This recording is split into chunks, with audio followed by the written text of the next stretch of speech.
Привет, мои дорогие! Спасибо, что смотрите это видео. Меня зовут Оксана, я косметолог, и сегодня я покажу, как в домашних условиях сделать очень эффективную антивозрастную омолаживающую маску на основе обычной пищевой соды. Содовые маски отлично выравнивают поверхность кожи, улучшают цвет лица, убирают даже самые глубокие морщины. Сегодняшняя маска подходит для всех типов кожи. Для достижения наилучшего эффекта сделайте эту маску во второй половине дня, примерно за час до сна, и утром ваша кожа будет выглядеть как после очень дорогого салона. Маска подходит для всех типов кожи лица, кожи шеи, кожи зоны декольте. Также аккуратными вбивающими движениями можно нанести эту маску и на кожу вокруг глаз. Вбивающими движениями от внешних уголков глаз к внутренним. Не забывайте остатки домашних масок также наносить и на кожу рук. Сделайте эту маску 2 или 3 раза в неделю, чередуя ее с другими масками, рецепты которых вы можете найти на моем канале. Маска широкого спектра воздействия отлично смягчает кожу, убирает морщины, выравнивает не только поверхность кожи, но и цвет лица. При регулярном применении сегодняшней маски ваша кожа будет сиять молодостью и красотой. После применения этой маски поделитесь своим впечатлением и напишите свой отзыв в комментариях.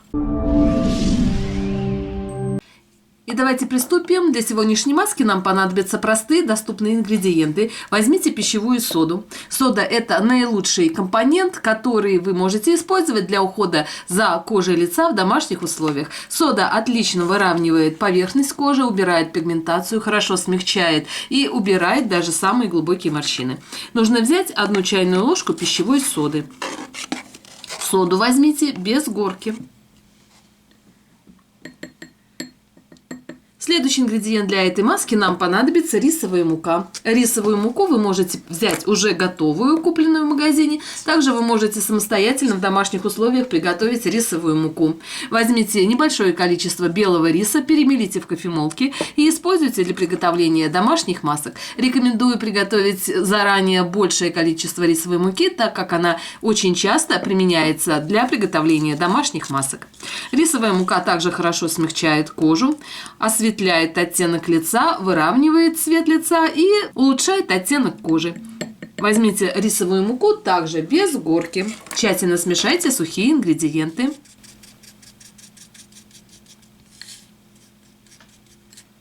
Эту заготовку вы, кстати, можете приготовить заранее и по мере необходимости использовать для приготовления домашних масок. Вы можете также приготовить большее количество.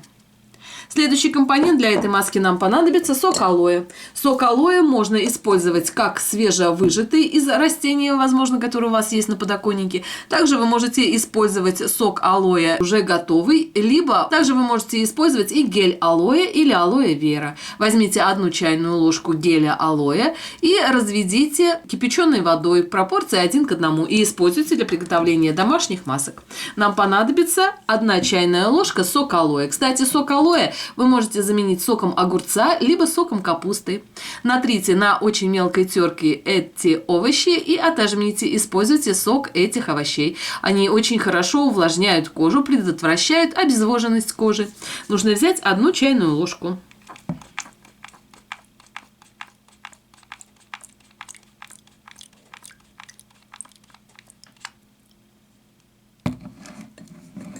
Также тщательно смешайте все компоненты до получения однородной приятной консистенции.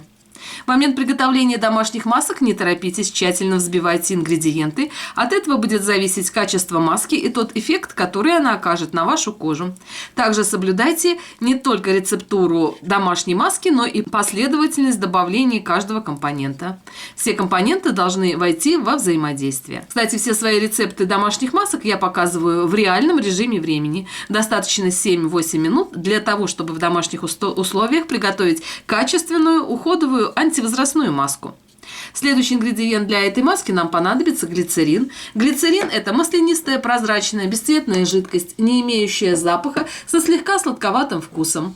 Глицерин также отлично увлажняет кожу. Не используйте глицерин для нанесения в чистом виде. Добавляйте глицерин в домашние маски и в домашние кремы.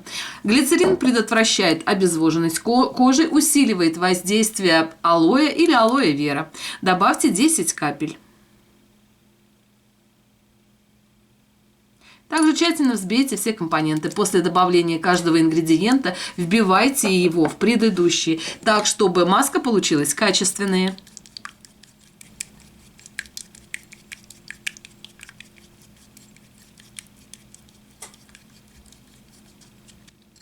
Следующий компонент для этой маски нам понадобится витамин Е. Витамин Е – это витамин молодости и красоты, отлично смягчает кожу, борется с появлением преждевременных морщин, убирает уже имеющиеся морщины, отлично смягчает кожу и очень хорошо взаимодействует с предыдущими компонентами. Кстати, не забывайте принимать витамин Е вовнутрь. Этот витамин улучшает состояние кожи, волос и ногтей. Если вы используете витамин Е в капсулах, то добавьте 1 капсулу. Если вы используете масляный состав витамина Е, то нужно добавить 10 капель. Если у вас нет под рукой витамина Е, его можно заменить оливковым маслом, либо маслом подсолнечника, которые в своем составе также имеют огромное количество витамина Е. Также тщательно взбейте все компоненты. В этапе маска должна иметь приятную консистенцию, комфортную к нанесению.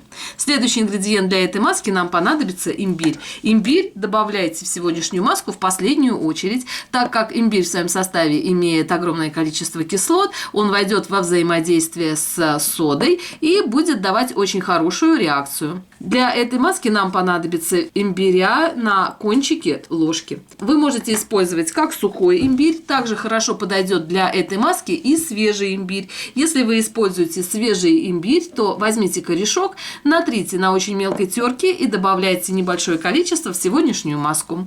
Имбирь хорошо улучшает оттенок кожи, осветляет пигментные пятна, отлично тонизирует. Нужно взять небольшое количество имбиря. Также тщательно взбейте эти компоненты до получения однородной приятной консистенции.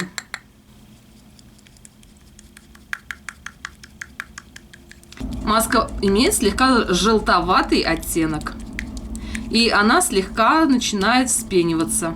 Маска имеет очень приятную консистенцию. Эту маску можно хранить в холодильнике в закрытом виде до 5 дней и использовать в недельном уходе, чередуя ее с другими масками, рецепты которых вы можете найти на моем канале.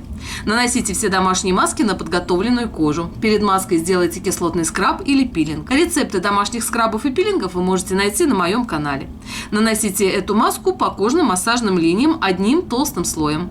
Оставьте маску на 20 минут. Затем размягчите лицо влажным теплым махровым полотенцем и смойте маску водой комнатной температуры. Затем нанесите питательный или увлажняющий крем. Обязательно поделитесь этим видео со своими друзьями, мамами, подругами, для того, чтобы как можно больше женщин знали о простых способах омоложения кожи лица в домашних условиях. Всех люблю, целую и обнимаю. Всем мира, добра и красоты. А с вами была Оксана. Увидимся в следующем видео. Всем всего хорошего. Пока-пока.